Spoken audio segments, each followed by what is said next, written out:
LGBTQ and disability inclusions. We would love to address this topic in this presentation. What is lesbian, gay, bisexual, transgender, and queer, plus other kind of anomalies or probably differences from the normalities that people perceive to be, how they can be included in the mainstream of the society. In fact, believe me or not, these are not anomalies. These are only types of people probably who are among us. In fact, normal people are a part of them. So that is what I would love to go around it.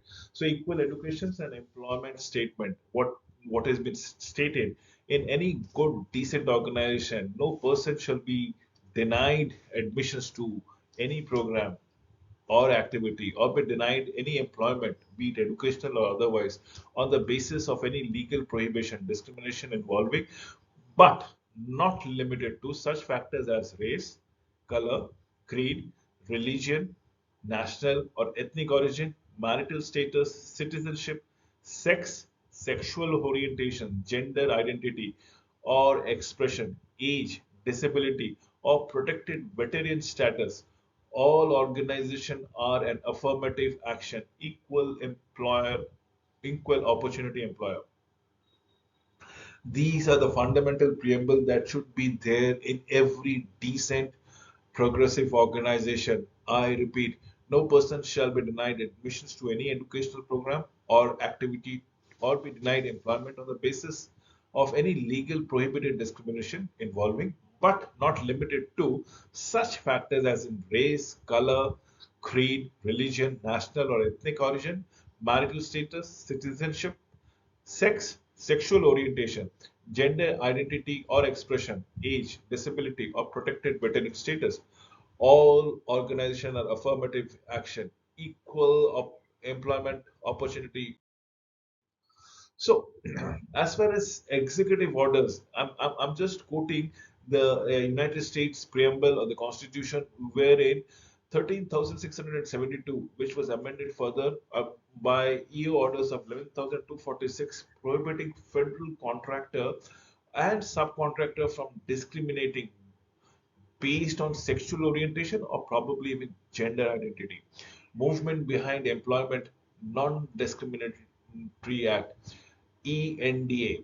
SCOTUS ruling says marriage and the extension of the benefit, DOE, requires for sexual assault and sexual violence in Title 9, anti-bullying and legislation, and probably the bias reporting thereof. What are we looking out here? We are talking about the composition referring to demographic makeup, which constitute an institutions or an organization.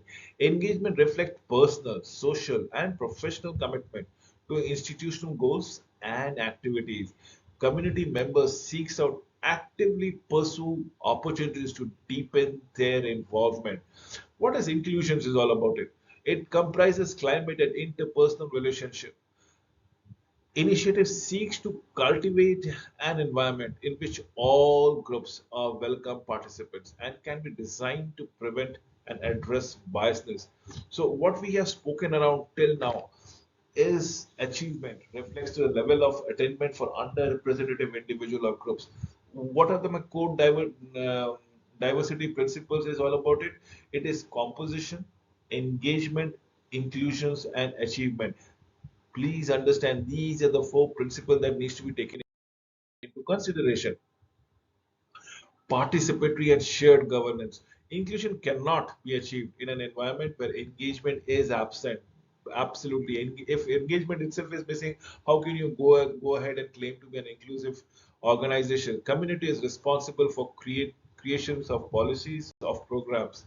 Active engagement of constituents through the decision making process as on when on basis. Utilize our shared governance systems to proactively create policy that is responsive to each constituent groups. Challenge time consuming process. That is a big issue. Now, what should we ask as in the disclosures? In the final, the EU 13,672 rule says it does not require contractors to collect informations about applicants or employees' sexual orientation of gender identity, but it is not prohibited. Questions to consider. Why? Why do you want to know about the sexual orientation or the gender identity as of the person? Where is the data housed? How does it being enacted upon? How does it benefit the organizations to any extent? Because that is essentially a very private affair of an individual. Who has access to the data, and how will be the data be used? This needs to be understood and probably answered. The challenge is, where do we ask the question? Do we ask it in the climate service, employee satisfaction survey, admissions applications, or the employment application, as in Johnson and Law School employment applications, pre-hire, post-hire? Where do we ask this question? But the question is, why do we require the data in the very first place? So LGBTQ plus an employment initiative, what are they looking into it? We're looking for forming partnership for recruitment, building targeted pipelines. We're looking for LGBTQ colleagues, network groups, support groups, as on when on basis. We are talking about offering target training opportunities, not only to the staff, but also to the faculties, to every one of them, building a culture of respect, responding to sexual violences, harassment, and discrimination if there are any. We should be talking about microaggression and probably the unconsciousness biasness. It's that in our DNA as such that often creeps up. Safer people, safer places, LGBTQ plus, transgender, ally trainings, peer educators on gender sensitivity and sexuality, which is known as PEGs, peer educators on genders and sexuality. Your story, my story. They can be similar, they can be different. Your story can and my story can be similar, but interpretation or understanding of the story is completely on a different perspective. Inclusivity, Excellence Academy, Institute of Diversities, and Center of Teaching Excellences, as the case might be. Cornell Interactive Theatre Ensemble. Now, what are we looking into it? We are looking for trans inclusions. What are we looking? Updating employment, student record, as in preferred and a legal names. What is your preferred name, which by the name which you would love to call around, and what was the legal name which was already nominated in the papers? Preferred gender, as in identity markers, pronouns he, she, ze, they, as you go around it. Use the preferred names on campus IDs.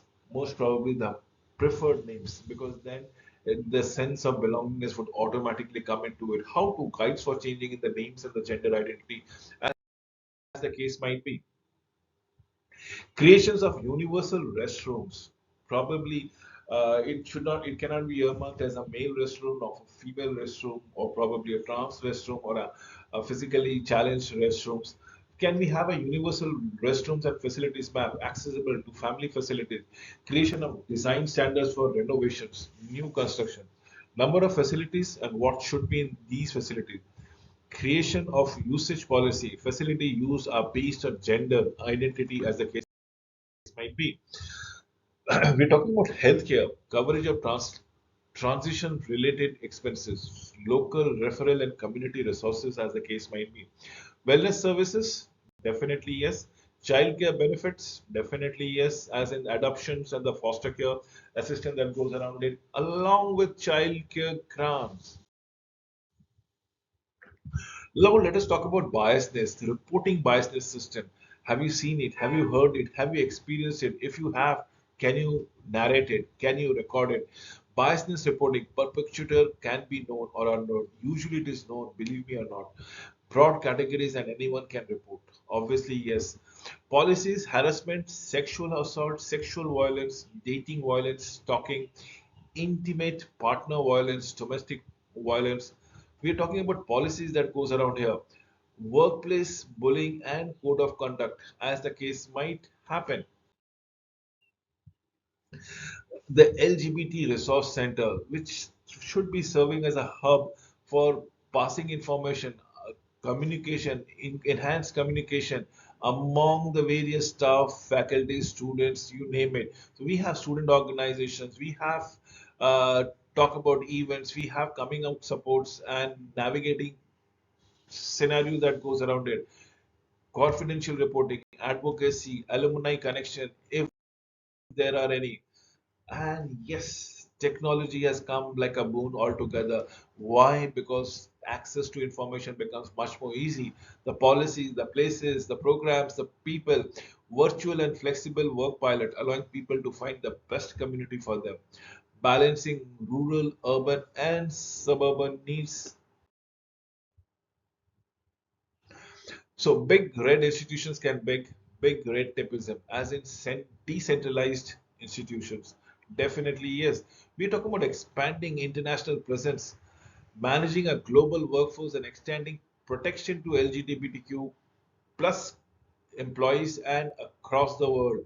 Expectation from partnership. What can we do? Getting LGBTQ plus inclusion as a standard. Believe me or not, it means it is going to boost us confidence. It is going to boost us productivity. It is going to be much more receptive as far as customers are concerned. Your product as an organization, your product as a service for an organization. Standards for fraternities and sororities, amendment of the Greek recognition policies, addressing of our aging workforce, people who are aging beyond the age of 40 might be perceived slow learners or slow movers, rehabilitation program, the disability program. Let us focus into the disability employment programs. The rehabilitation program is where we are looking as a model employer, probably engaging a disabled person into your workforce means there might be a lot of trimming and pruning needs to be done as far as job requirement is concerned, plus the other physical facilities like the restrooms, like the access to the workplaces has to be remodeled.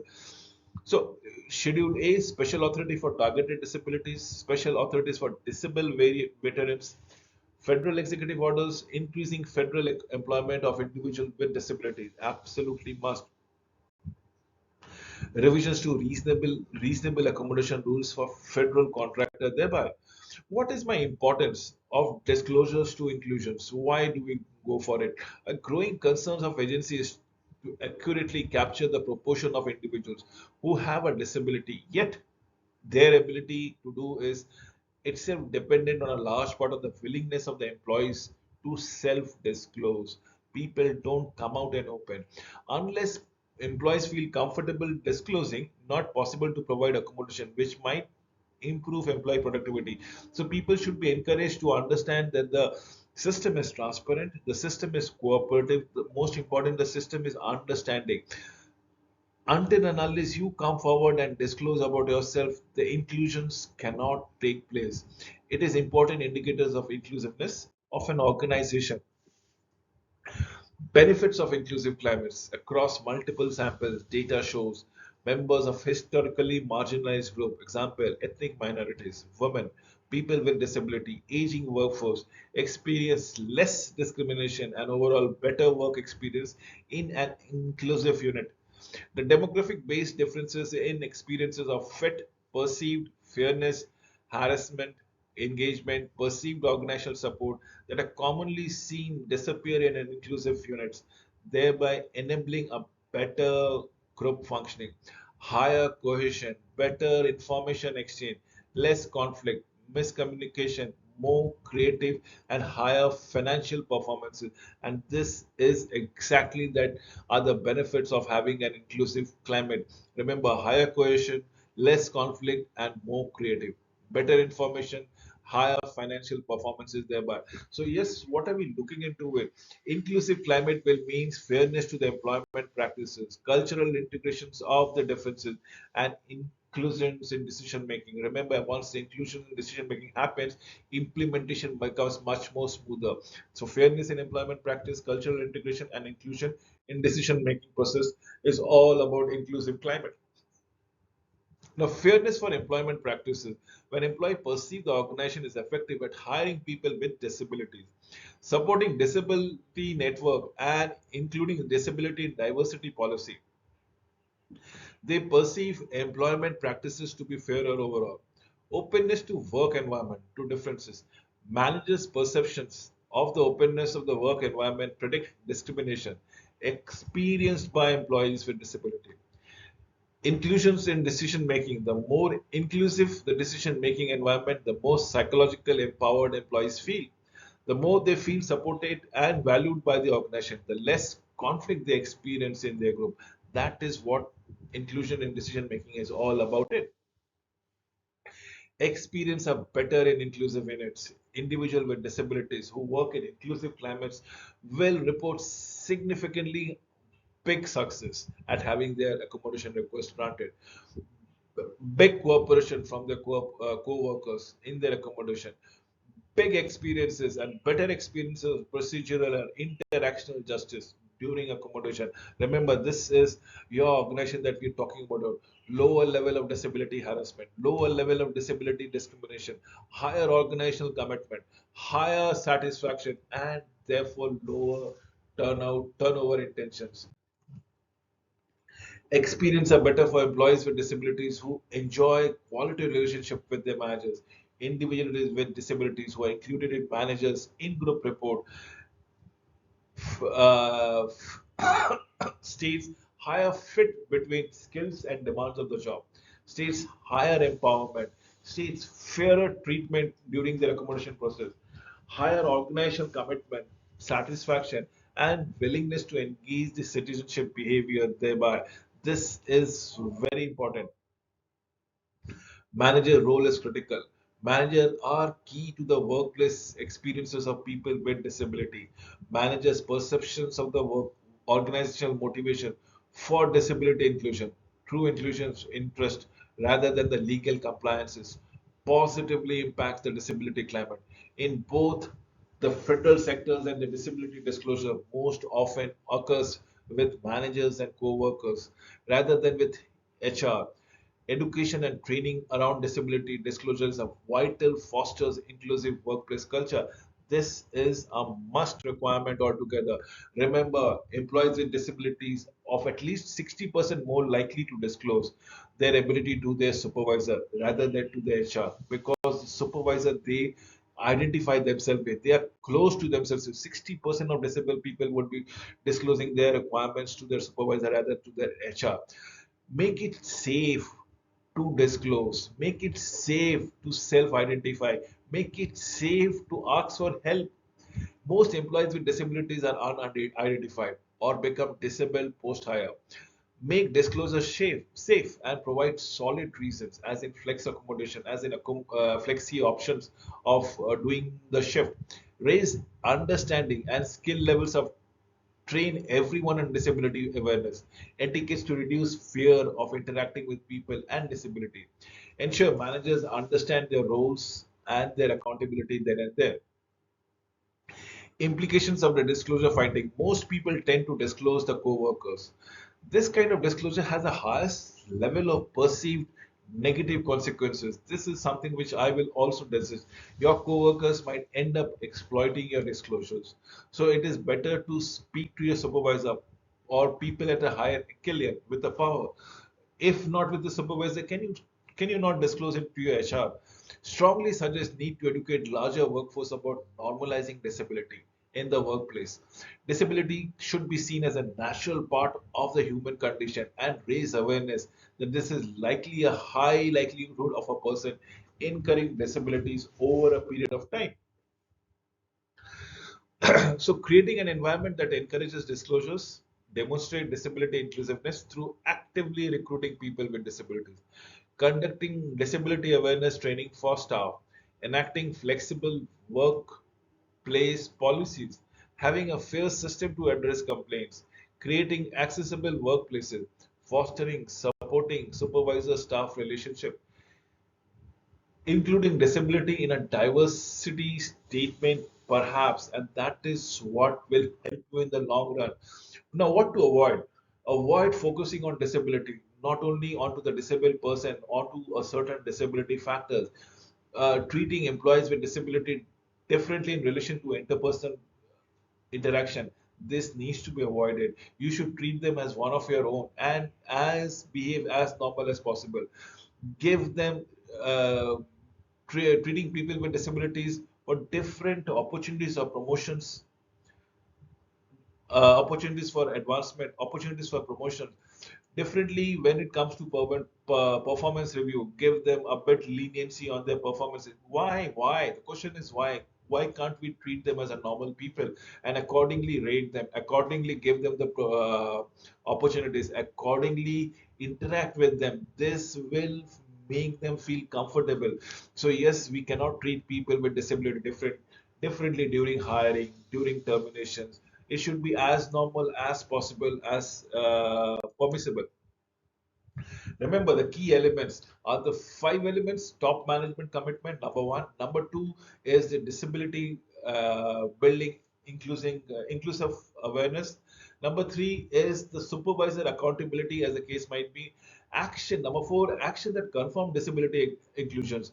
They are including in diversity statement. I remember I began this particular video with a statement: active recruitment efforts, disability focuses on existing relatedness and growth, disability focused, and corporate social responsibility has to have a disability focus. And the last one is the fifth one is the accountability and metrics. With this, I come to an end of this presentation. Thank you for watching this video till the end.